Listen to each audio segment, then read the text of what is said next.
વિદ્યાર્થી મિત્રો, આજે આપણે નવું ચેપ્ટર સ્ટાર્ટ કરીએ છીએ. ચેપ્ટર નંબર 9 જેનું નામ છે ઘન પદાર્થના યાંત્રિક ગુણધર્મો. હવે આ જે ચેપ્ટર છે એ જે પણ વિદ્યાર્થીને ભવિષ્યમાં ટૂંકમાં સિવિલ એન્જિનિયર કરવું છે, મિકેનિકલ એન્જિનિયર કરવું છે, એના માટે આ ચેપ્ટર ખૂબ જ ઉપયોગી છે. એકદમ સિમ્પલ છે. આ ઉપરાંત નીટમાંથી પણ આમાંથી એક કાદો ક્વેશ્ચન પૂછાતો હોય જે સોલ્વ કરવો એકદમ ઇઝી છે. તો આ ચેપ્ટર આપણે વ્યવસ્થિત રીતે નીટના ટાર્ગેટથી કરવાનું છે. હવે ચેપ્ટર નંબર 9 થી લઈ અને 13 સુધી, પાર્ટ 2માં 9 થી લઈ અને જે 13 સુધીના ચેપ્ટર છે એ આપણે નીટને આધારે જ એકદમ ઉપયોગી છે. કેમ કે એ બોર્ડનું જે છે થિયરી એ તમારે કંઈ 12માં એટલી ઉપયોગી છે નહીં. તો ચેપ્ટર નંબર 9 થી લઈ અને 13 સુધીના જે ચેપ્ટર છે એ આપણે નીટના ટાર્ગેટથી જ સોલ્વ કરવાના છે. એની થિયરી તમે ટૂંકમાં લાઇન ટુ લાઇન ન કરો તો આપણે કંઈ જરૂર છે નહીં. પણ એમાંથી કોઈ નીટનો ક્વેશ્ચન MCQ લેવલે છે એની તૈયારી એકદમ પરફેક્ટ કરવાની છે. તો સ્ટાર્ટ કરીએ આ ચેપ્ટર. હવે આપણે ચેપ્ટર નંબર 7માં ભણી ગયા હતા ચાક ગતિમાં કે જે ઘન પદાર્થ છે એને આપણે દ્રઢ પદાર્થ તરીકે લેતા હતા. તો દ્રઢ પદાર્થની આપણે પહેલાં વ્યાખ્યા જોઈએ કે ભાઈ દ્રઢ પદાર્થ એટલે પાછું જોઈએ કે શું, કે જે પદાર્થ પર બાહ્ય બળ લગાડતા તેના પરિમાણ, કદ અને આકારમાં ફેરફાર ન થાય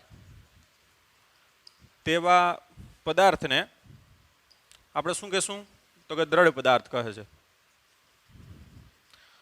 ત્યાં આપણે એમ પણ વ્યાખ્યા જોઈ હતી કે જે પદાર્થ છે એના અણુ અથવા તો પરમાણુ વચ્ચેનું જે અંતર છે એ અચળ રહેતું હોય એવા પદાર્થને પણ આપણે દ્રઢ પદાર્થ કહીએ.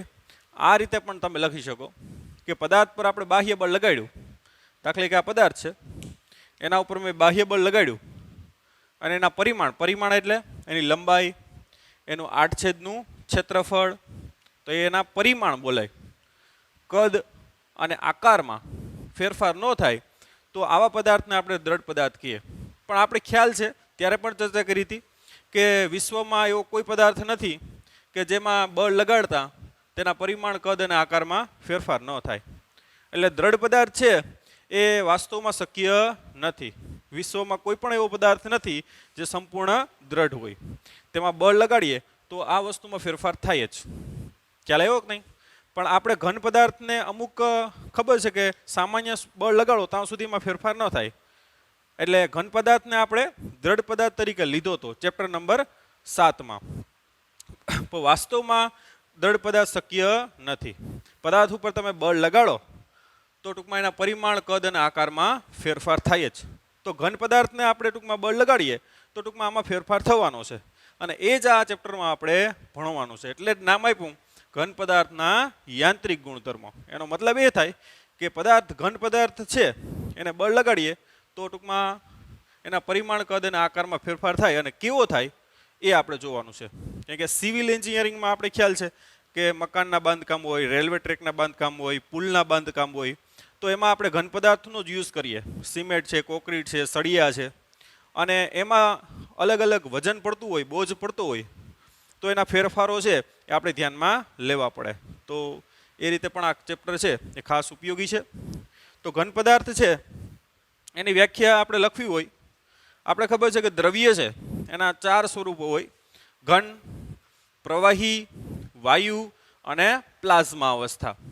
તો આપણે ઘન પદાર્થ વિશે જ આ ચેપ્ટરમાં ચર્ચા કરવાની છે. તો ઘન પદાર્થ અને દ્રઢ પદાર્થમાં શું ફેર? તો કે ઘન પદાર્થ છે તો કે આ પદાર્થ પર બાહ્ય બળ લગાડતા તેના આકાર, કદ અને પરિમાણમાં ફેરફાર થાય છે. ખ્યાલ આવ્યો કે નહીં? તો ઘન પદાર્થ છે એને ટૂંકમાં બાહ્ય બળ લગાડો તો એમાં આકાર, કદ અને પરિમાણમાં ફેરફાર આવતા હોય. હવે આપણે સ્થિતિસ્થાપક એટલે શું, અથવા તો સ્થિતિસ્થાપકતા એટલે શું? તો કે જે પદાર્થ પર બાહ્ય વિરૂપક બળ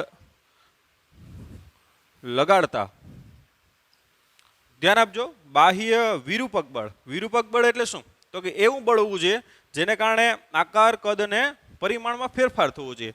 સામાન્ય બળ લગાડો અને કંઈ લંબાઈમાં કંઈ ફેરફાર ન થાય તો એ બળને વિરૂપક બળ ન કહેવાય. વિરૂપક બળ એટલે વિરૂપણ એટલે ખ્યાલ છે આપણે, શું થાય?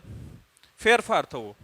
એટલે બળ એટલું ઇનફ હોવું જોઈએ કે જેને કારણે આકાર, કદ અને પરિમાણમાં ફેરફાર થવો જોઈએ. માટે જે પદાર્થ પર આપણે લખશું બાહ્ય વિરૂપક બળ લગાડતા,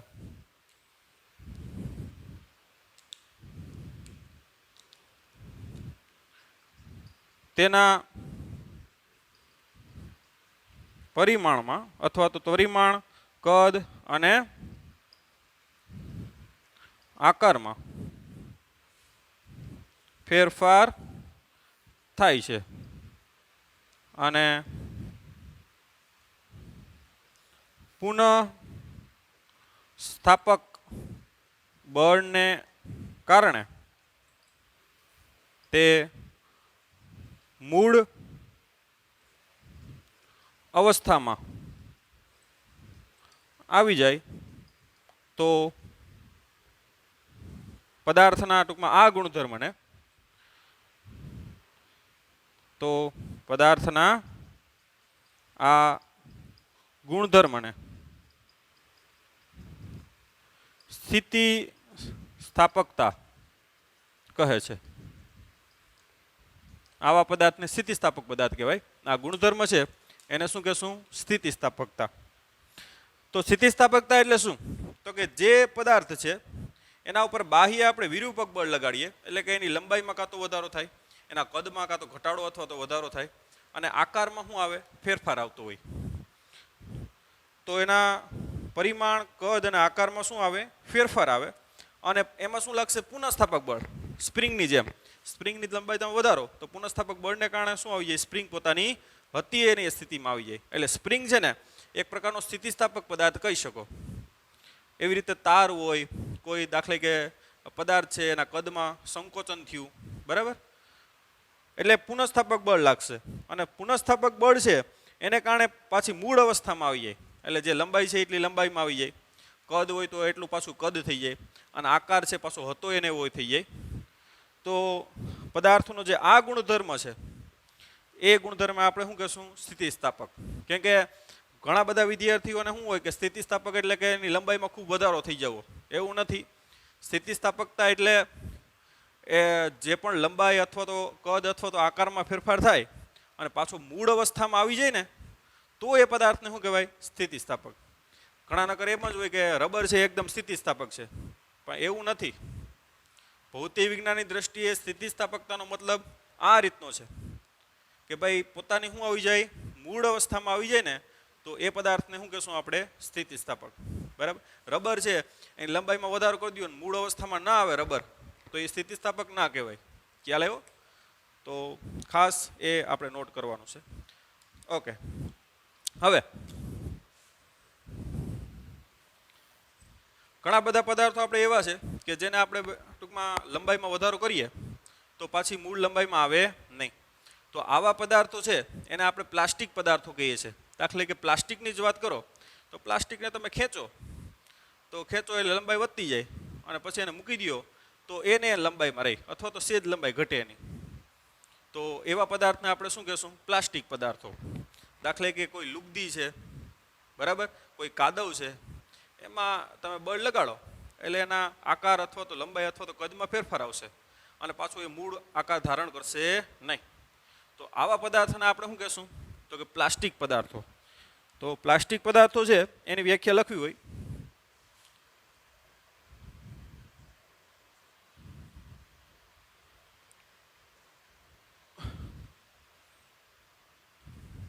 જે પદાર્થ પર બાહ્ય, અહીં શબ્દ લખશું, વિરૂપક બળ લગાડતા તેના આકાર, કદ અને પરિમાણમાં ફેરફાર થાય છે અને જો તે મૂળ અવસ્થામાં ન આવે તો આવા પદાર્થને પ્લાસ્ટિક પદાર્થ કહે છે અને આ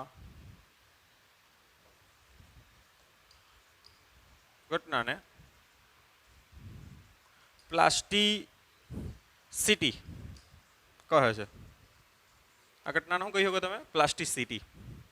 તો કે જે પદાર્થ છે એને આપણે બાહ્ય વિરૂપક બળ લગાડીએ એટલે એના આકાર, કદ અને પરિમાણમાં શું થાય? ફેરફાર થાય અને એને પુનઃસ્થાપક ટૂંકમાં એવું બળ નહીં લાગે જેને કારણે એ મૂળ અવસ્થામાં આવે.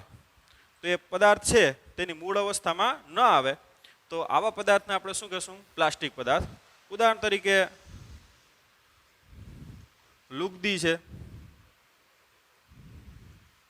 કાદવ છે, પ્લાસ્ટિક છે,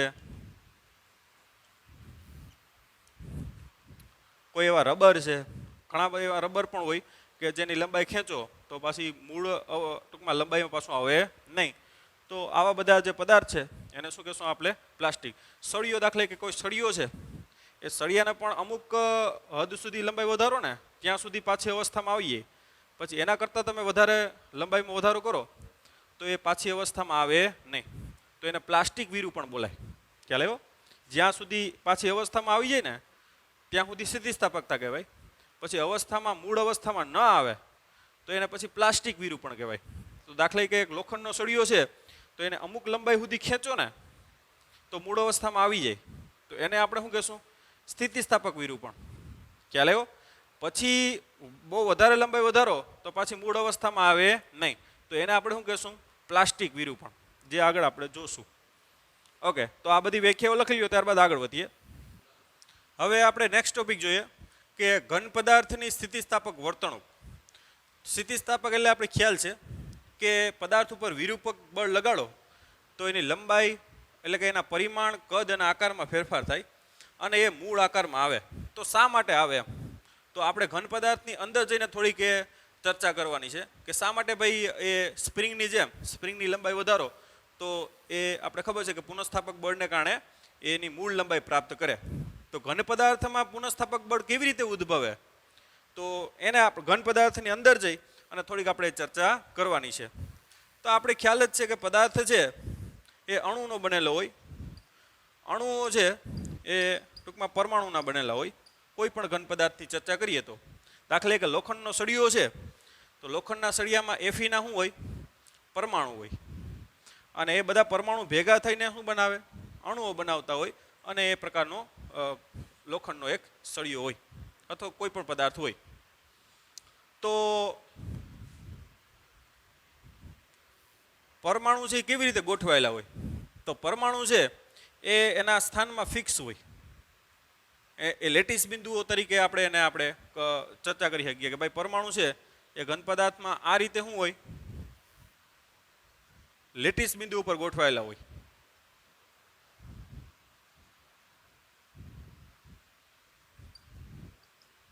પરમાણુમાં ખ્યાલ છે કે પ્રોટોન અને શું હોય? ન્યુટ્રોન. પરમાણુનું જે કેન્દ્ર છે એમાં પ્રોટોન અને શું હોય? ન્યુટ્રોન. અને એની આસપાસ અલગ અલગ કક્ષાઓમાં ઇલેક્ટ્રોન શું કરતા હોય? ભ્રમણ કરતા હોય, જે આપણે ખ્યાલ છે. તો આ પરમાણુનો ધન આયન છે આસપાસ ઇલેક્ટ્રોન શું કરતા હોય? તો કે અસ્તવ્યસ્ત ગતિ કરતા હોય, જે બાહ્યતમ કક્ષામાં છે. બાકીના ઇલેક્ટ્રોન ટૂંકમાં પરમાણુમાં હોય. ઇલેક્ટ્રોન ગુમાવે એટલે ધન આપણે લખ્યું. તો પરમાણુ છે પદાર્થ છે એમાં પરમાણુ આ રીતે ગોઠવાયેલા હોય. દાખલા કે આ લોખંડ છે તો પરમાણુ છે એ આવી રીતે લેટિસ બિંદુ, આ જે બિંદુઓ છે ને એને આપણે લેટિસ બિંદુ તરીકે પણ ઓળખીએ. આ રીતની ગોઠવણી હોય છે.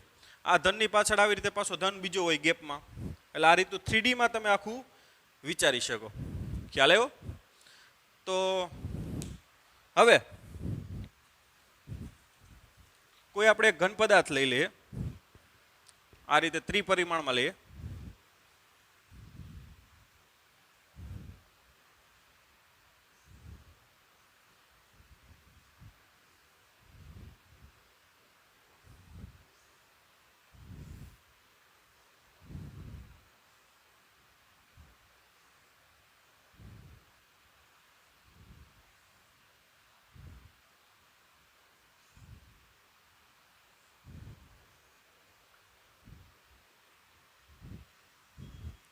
આ ઘન પદાર્થના શું છે? પરમાણુઓ અથવા તો અણુઓ પણ કહી શકો તમે. ઘણામાં અણુ પ્રકારની ગોઠવણી હોય, ઘણામાં પરમાણુ રહીને ગોઠવણી થતી હોય. આવી રીતે 3D માં તમે વિચારી શકો એની લેટિસ ગોઠવણી છે.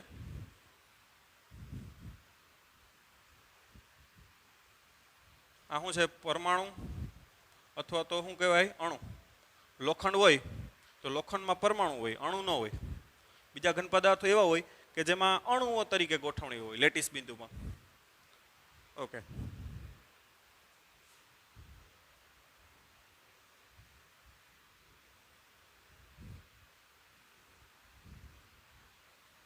ઓકે. હવે આપણે ખ્યાલ છે કે અણુ અથવા તો પરમાણુ એની વચ્ચે અણુ વચ્ચે એક પ્રકારનું શું લાગતું હોય? આણ્વીય બળ લાગતું હોય. અથવા પરમાણુ બળની વાત કરો તો પરમાણુય બળ લાગતું હોય.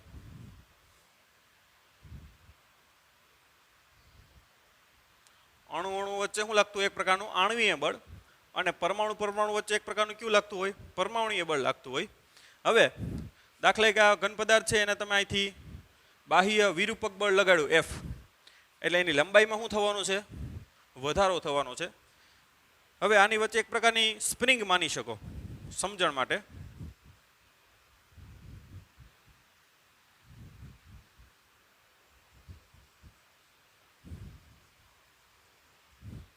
જેને સ્પ્રિંગ બોલ મોડેલ પણ કહેવાય. આ જે મોડેલ છે ને એને શું કહેવાય? સ્પ્રિંગ બોલ મોડેલ. અને એને આધારે આપણે સ્થિતિસ્થાપક વર્તણૂક સમજી શકીએ એમ.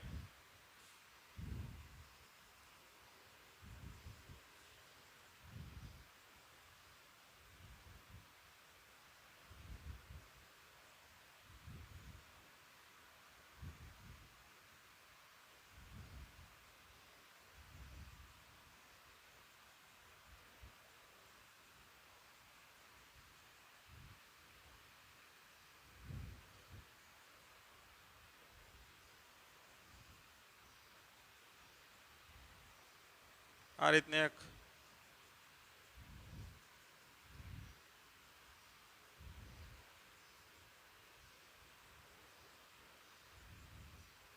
ઓકે. તો આ જે મોડેલ છે એને શું કહેવાય? સ્પ્રિંગ બોલ મોડેલ. સ્પ્રિંગ હોતી નથી પણ વાસ્તવમાં તમે વિચારી શકો સમજણ માટે. હવે આની લંબાઈ વધારો એટલે આ બે અણુ અથવા તો પરમાણુ વચ્ચેનું અંતર શું થાય? વધશે. હવે એ અંતર વધે એટલે કે આણ્વીય બળ અને પરમાણુય બળ છે એક પ્રકારનું શું છે? તો કે પુનઃસ્થાપક બળ તરીકે વર્તે. જેમ સ્પ્રિંગની લંબાઈ વધારો અને સામે શું લાગે? સ્પ્રિંગમાં પુનઃસ્થાપક બળ લાગે ને. એવી રીતે આ જે અણુ અથવા પરમાણુ છે ને એની વચ્ચેનું આટલું અંતર ટૂંકમાં ફિક્સ રહેતું હોય, જેને કારણે ટૂંકમાં ત્યારે એની ઉર્જા છે સ્થિતિ ઉર્જા લઘુત્તમ હોય. તો આ જે એટલું અંતર જ જાળવી રાખવાનો પ્રયત્ન કરે. જો ટૂંકમાં એની લંબાઈ વધારો તો એમાં આણ્વીય અને પરમાણુય બળ છે એ પુનઃસ્થાપક બળ તરીકે કામ કરે અને પાછી હતી એ લંબાઈમાં આવે. તો આ બળ લગાડો એટલે આ બધી ટૂંકમાં આ જે સ્પ્રિંગો છે એ ખેંચાય એમ માની શકો અને પાછી એ કેમ આવશે? મૂળ અવસ્થામાં. તો એને કારણે એ પદાર્થ કેવો રહેશે? સ્થિતિસ્થાપક રહે. ખ્યાલ આવ્યો? અને જો એને આ પદાર્થને તમે દબાવો તો એની લંબાઈમાં શું થાય? ઘટાડો થાય. એનો મતલબ કે સ્પ્રિંગ છે એ દબાશે અને જેવું બળ એ દૂર કરો તો આણ્વીય અને પરમાણુય બળ ટૂંકમાં પુનઃસ્થાપક બળ લાગે અને હતી એ લંબાઈ પ્રાપ્ત કરે. એટલે કે એનો સ્થિતિસ્થાપકનો ગુણધર્મ આ રીતે ટૂંકમાં થોડોક ડીપમાં જઈ અને પણ સમજી શકો. ઓકે. તો આમ બીજી કંઈક વધારે કંઈ ખાસ ચર્ચા નથી. ઓકે, લખી લ્યો.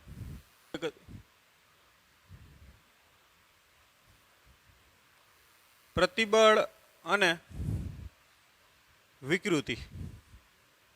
ઓકે, તો પ્રતિબળ શું છે? તો આપણે ખ્યાલ છે કે પદાર્થ છે એમાં બાહ્ય બળ, વિરૂપક બળ લગાડો એટલે એના પરિમાણ, કદ અને આકારમાં ફેરફાર થાય અને પુનઃસ્થાપક ટૂંકમાં એને બળ લાગશે. તો એકમ ક્ષેત્રફળ દીઠ લાગતા પુનઃસ્થાપક બળને આપણે શું કહેશું? પ્રતિબળ.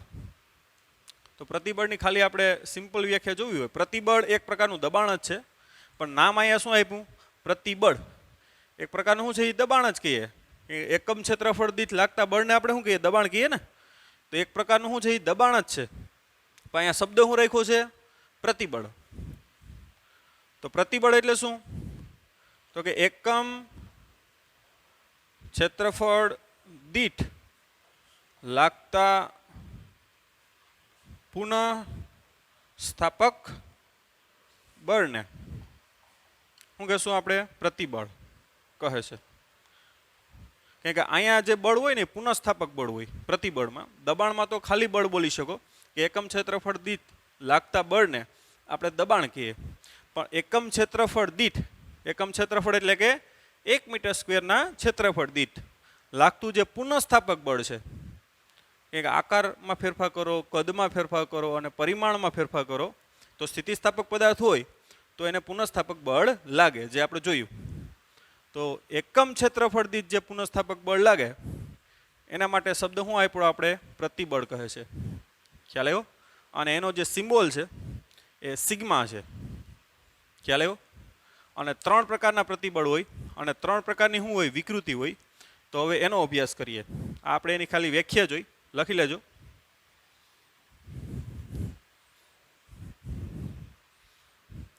તો પહેલા આપણે સંગત પ્રતિબળ જોઈએ.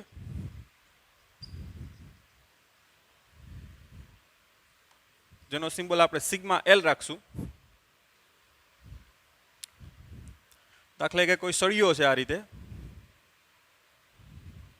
સળિયાને અહીંથી એફ બળ લગાડો, અહીંથી પણ એફ બળ લગાડો, અથવા અહીંથી તમે એને ફિક્સ રાખો આ રીતે, તો અહીંથી બળ એફ લાગશે, તો અહીંથી પણ બળ એફ લાગશે. હો, ન્યૂટનની ગતિનો ત્રીજો નિયમ. તો એની લંબાઈમાં શું થાય? આ રીતે ડેલ્ટા એલ જેટલો. દાખલા કે મૂળ લંબાઈ એલ છે, પછી ડેલ્ટા એલ જેટલો શું થાય? લંબાઈમાં વધારો થાય. એટલે આપણે ખ્યાલ છે કે શું લાગશે એને? પુનઃસ્થાપક બળ આ રીતે લાગે. આ બાહ્ય બળ લગાડ્યું, આ રીતે શું લાગશે? એને પુનઃસ્થાપક બળ લાગશે. ખ્યાલ આવ્યો? હવે આ જે આડછેદ છે, બરાબર, એને લંબરૂપે આ બળ લાગશે આ રીતે. તો એકમ ક્ષેત્રફળ દીઠ જે આડછેદ છે ને એનું એકમ ક્ષેત્રફળ દીઠ આ જે લાગતું બળ છે એ બળને આપણે શું કહેશું? સંગત પ્રતિબળ. ખ્યાલ આવ્યો? એટલે સંગત પ્રતિબળ કેમાં આવે? તો કે લંબાઈમાં આવે. જ્યારે તમે લંબાઈ વધારો ને ત્યારે શું લાગશે? પુનઃસ્થાપક બળ લાગશે આ રીતે. અને એ જ એકમ ક્ષેત્રફળ દીઠ જે પુનઃસ્થાપક બળ લાગે એને જ આપણે શું કહેશું? તો કે સંગત પ્રતિબળ. અહીંયા લખશું આપણે કે ભાઈ એકમ ક્ષેત્રફળ દીઠ સપાટીને લંબરૂપે લાગતા પુનઃસ્થાપક બળને સંગત, અથવા તો આના બીજા નામ પણ છે, સંગત છે, પ્રતાન છે, બરાબર. જો લંબાઈમાં વધારો થતો હોય તો તણાવ કહેવાય. લંબાઈમાં ઘટાડો કરો તો પણ મૂળ લંબાઈમાં આવે તો એને દાબીય કહેવાય. એટલે આવા બીજા નામ પણ છે. સંગત પ્રતિબળ પણ કહેવાય, પ્રતાન પ્રતિબળ પણ કહેવાય. તણાવ, જ્યારે લંબાઈમાં વધારો થતો હોય મૂળ લંબાઈમાં આવે તો તણાવ પ્રતિબળ કહેવાય. લંબાઈમાં ઘટાડો કરો તો પણ મૂળ લંબાઈમાં આવે તો દાબ્યું ને એટલે શું કહેવાય? દાબીય પ્રતિબળ. તો આ ખાસ ટૂંકમાં આપણા માઇન્ડમાં રાખવાનું છે કે આ રીતે પણ એને અલગ અલગ રીતે બોલી શકાય. તો એકમ ક્ષેત્રફળ દીઠ સપાટીને લંબરૂપે, થોડોક આડછેદ મોટો કરો એટલે તમને ખ્યાલ આવે. તમે લંબાઈમાં વધારો કર્યો હોય એટલે આવી રીતે શું લાગશે? પુનઃસ્થાપક બળ લાગશે. આ એનો શું છે? આડછેદ. તો એકમ ક્ષેત્રફળ દીઠ એટલે 1 મીટર સ્ક્વેર દીઠ સપાટીને લંબ રૂપે, જો આ જે બળ લાગે છે ને એ સપાટીને કેવું છે? લંબ છે. સપાટીને લંબ રૂપે લાગતા પુનઃસ્થાપક બળને આપણે શું કહેશું? સંગત પ્રતિબળ કહે છે. જો આ ક્ષેત્રફળ છે એ કુલ ક્ષેત્રફળ એ હોય અને લાગતું પુનઃસ્થાપક કુલ બળ કેટલું હોય? એફ હોય. તો સંગત પ્રતિબળને આપણે કઈ રીતે દર્શાવીએ? તો કે સિગ્મા એલ બરાબર લાગતું કુલ બળ ના છેદમાં કુલ ક્ષેત્રફળ. એટલે આ વ્યાખ્યા થઈ ગઈ. અને એનો એકમ આપણે જોઈએ તો એનો એકમ શું થાય? બળનો એકમ ન્યૂટન અને ક્ષેત્રફળનો એકમ ખ્યાલ છે કે મીટર સ્ક્વેર. તો પ્રતિબળનો જે એકમ છે એ શું થાય? ન્યૂટન અપોન મીટર સ્ક્વેર, જે દબાણનો છે એ. પણ આપણે પુનઃસ્થાપક બળની કહીએ છીએ એટલે આપણે નામ શું આપી દીધું? પ્રતિબળ. ઓકે, હવે આપણે સંગત વિકૃતિ પણ જોઈ લે. તો સંગત વિકૃતિ એટલે શું?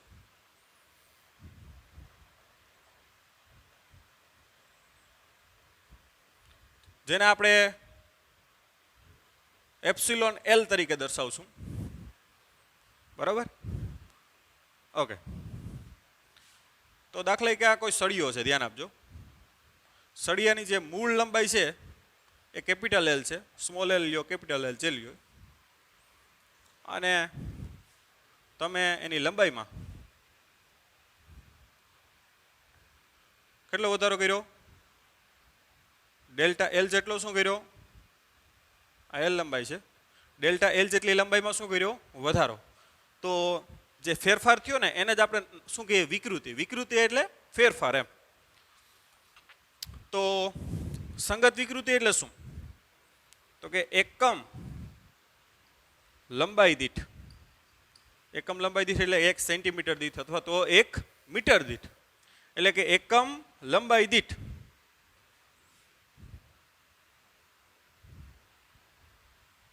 પદાર્થની લંબાઈમાં થતા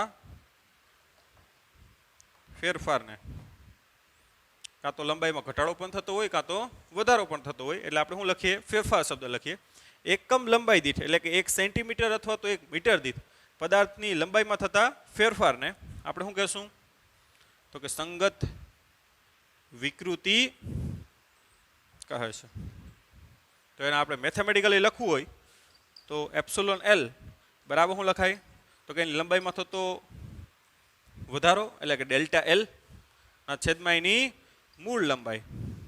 તો આ જે રીતે બનશે, આ વ્યાખ્યા પ્રમાણે જ સૂત્ર બની ગયું કે ભાઈ એકમ લંબાઈ દીઠ પદાર્થની લંબાઈમાં થતા ફેરફારને આપણે શું કહેશું? તો કે સંગત વિકૃતિ. એટલે કુલ લંબાઈમાં ટૂંકમાં ફેરફારના છેદમાં એની કુલ લંબાઈ, મૂળ લંબાઈ. તો એ રીતે એનું આરામથી સૂત્ર મળે. ઓકે, તો સંગત વિકૃતિ એટલે શું? તો કે લંબાઈમાં થતો વધારો ના છેદમાં એની મૂળ લંબાઈ. વિકૃતિ એટલે શું થાય? તો કે ફેરફાર. ઓકે, અને જે લંબાઈના આધારે જે ફેરફાર થાય તો એનું નામ શું આપી દીધું આપણે? સંગત વિકૃતિ, અથવા એને પ્રતાન વિકૃતિ પણ બોલાય. બરાબર? ઓકે, લખી લ્યો આ બે. હવે આવશે આકાર પ્રતિબળ,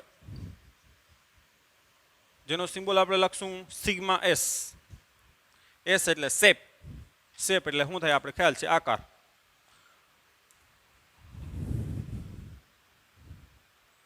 માનો કે આ કોઈ નળાકાર છે. આ નળાકારના આડછેદનું શું છે? ક્ષેત્રફળ, જે એ લઈ લઈએ આપણે. અહીંથી તમે આ રીતે આ સપાટીને સમાંતર આ શું લગાડ્યું? એક પ્રકારનું સ્પર્શીય બળ પણ કહી શકો આને. જે સપાટીને કેવું લગાડ્યું? સમાંતર લગાડ્યું. એટલું જ બળ અહીંયાથી પણ આમ લગાડો, અહીંથી આમ બળ લગાડો અને અહીંથી આમ. તો આ નળાકાર છે એના આકારમાં શું આવશે? ફેરફાર આવશે આ રીતે.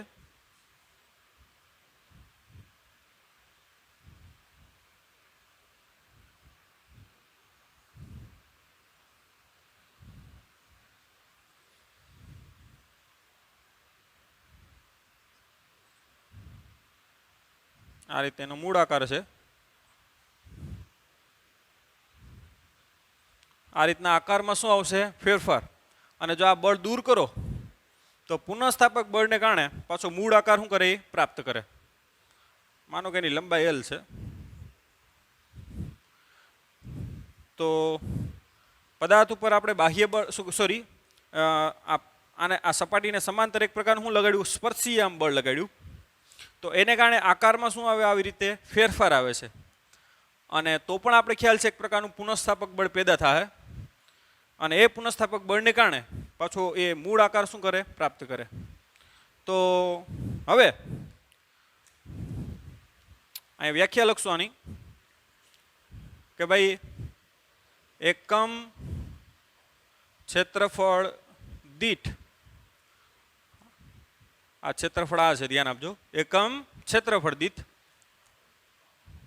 સપાટીને સમાંતર લાગતા સ્પર્શીય પુનઃસ્થાપક બળને આકાર પ્રતિબળ કહે છે. કે આ બળ લગાડ્યું એક પ્રકારનું શું થશે? અહીંયા સ્પર્શીય પુનઃસ્થાપક બળ આ રીતે પેદા થાય ને, એને જ કારણે પાછો કેમ આવી જાય? એ મૂળ આકારમાં આવી જાય. તો આ જે બળ છે ને, એ બળનું આપણે નામ શું આપી દીધું? સ્પર્શીય પુનઃસ્થાપક બળ. જે સપાટીને કેવું લાગતું હોય? સમાંતર લાગતું હોય. ખ્યાલ આવ્યો કે નહીં? ઓલું જે બળ છે ને એ સપાટીને લંબરૂપે લાગતું હતું સંગત પ્રતિબળમાં. જ્યારે આકાર પ્રતિબળમાં શું થતું હોય કે સપાટીને કેવું લાગતું હોય? સમાંતર લાગતું હોય પુનઃસ્થાપક બળ. એટલે એ બળનું નામ શું આપી દીધું આપણે? સ્પર્શીય પુનઃસ્થાપક બળ. એટલે એકમ ક્ષેત્રફળ દીઠ સપાટીને સમાંતર લાગતા સ્પર્શીય પુનઃસ્થાપક બળને આપણે શું કહેશું? આકાર પ્રતિબળ. એટલે આકાર પ્રતિબળને આપણે સૂત્ર જોતું હોય તો સિગ્મા એસ બરાબર શું આવશે? તો કે સ્પર્શીય પુનઃસ્થાપક બળ FS પણ લખી શકો સિમ્બોલ એનો. ના છેદમાં શું થશે? તો કે 8/નું ક્ષેત્રફળ, જે આ લેવાનું થાય, ધ્યાન આપજો. બરાબર? ઓકે. અને એનું એકમ પણ આપણે ન્યૂટન અપોન શું થશે? મીટર. અને પારિમાણિક સૂત્ર અને એ તો આપણે મેળવી શકીએ. ઓકે. હવે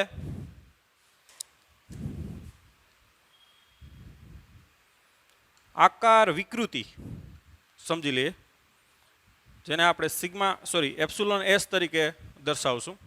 તો આકાર વિકૃતિ એટલે શું? તો અહીંયા એક ધ્યાન આપજો, આટલો ખૂણો આ રીતે આમ બન્યો છે. આ જે લંબાઈ છે એ L છે.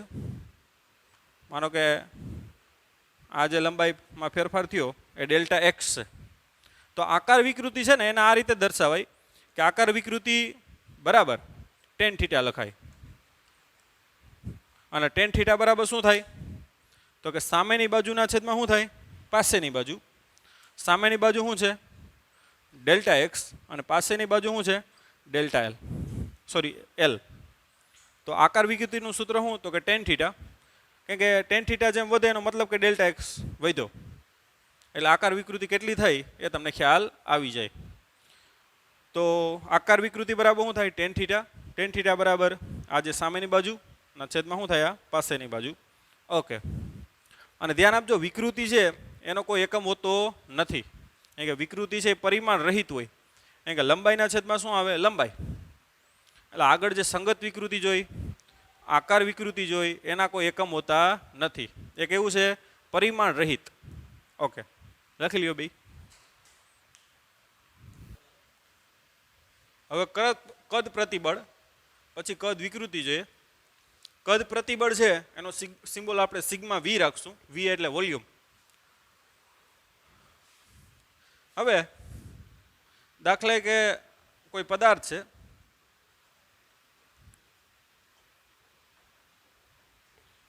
એને આ દાખલે કે આ પદાર્થ છે ને પાણીમાં તમે ડૂબાડો. તો પાણીમાં ડૂબાડો એટલે શું થાય? તો બધી બાજુથી આ રીતે એને શું લાગે? બળ લાગશે. આ રીતે સંકોચન બળ લાગશે. કોને કારણે? તો કે પાણીને કારણે. હવે આ બળ છે એને કારણે એના કદમાં શું થાય? ઘટાડો થશે. દાખલા કે આ પદાર્થ છે એનું મૂળ કદ v છે અને કોઈ પણ પ્રવાહીમાં એને ડૂબાડો તો એક પ્રકારનું બધી બાજુથી એને બળ લાગે, જેને હાઇડ્રોલિક બળ પણ આપણે કહીએ. અને એ બળ છે એ કઈ રીતે ઉત્પન્ન થાય એ આપણે નેક્સ્ટ ચેપ્ટરમાં તરલમાં જોવાના જ છે. આ જે બળ લાગે એને કારણે એના કદમાં ઘટાડો થશે. માનો કે આ જે ઘટાડો થાય એ ડેલ્ટા વી જેટલો છે. ટોટલ કદમાં કેટલો ઘટાડો થયો? ડેલ્ટા વી જેટલો. કદમાં વધારો પણ થઈ શકે અને ઘટાડો પણ થઈ શકે. તો બધી બાજુથી આ ત્રિપરિમાણમાં વિચારવાનું છે. આ રીતે આ એક પદાર્થ છે, દાખલા કે એને તમે પાણીમાં ડૂબાડો તો એક પ્રકારના હાઇડ્રોલિક બળને કારણે એના કદમાં શું થાય? ઘટાડો થાય. અને જેવો આ પદાર્થને ટૂંકમાં પાણીમાંથી બહાર કાઢો તો પાછો એ કેમ આવી જાય? તો કે મૂળ આકારમાં આવી જાય, સોરી મૂળ કદમાં આવી જાય. કેને કારણે? તો એક પ્રકારનું આ જે આંતરિક બળ લાગે, સ્પ્રિંગ બોલ મોડેલ છે ને એના દ્વારા જ સમજ્યા, આમાં કંઈ લાંબુ નથી. આ એક પ્રકારનું આંતરિક પુનઃસ્થાપક બળ, આનો શબ્દ આપશું આંતરિક પુનઃસ્થાપક બળ. આ આંતરિક પુનઃસ્થાપક બળને કારણે પદાર્થ પોતાના કેમ આવશે? મૂળ કદમાં આવશે. તો એકમ ક્ષેત્રફળ દીઠ જે આંતરિક પુનઃસ્થાપક બળ લાગે એને જ આપણે શું કીધું? કદ પ્રતિબળ. તો સિમ્પલ વ્યાખ્યા છે.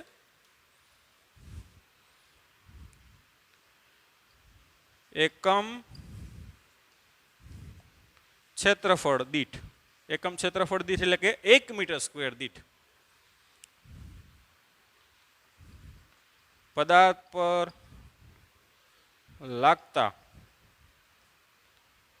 અહીંયા એ પણ શબ્દ રાખવાનો છે, એકમ ક્ષેત્રફળ દીઠ સપાટીને લંબ લાગતા આ જે બળ છે ને એનું નામ શું આપ્યું આપણે? આંતરિક પુનઃસ્થાપક બળને શું કહેશું આપણે? કદ પ્રતિબળ કહે છે.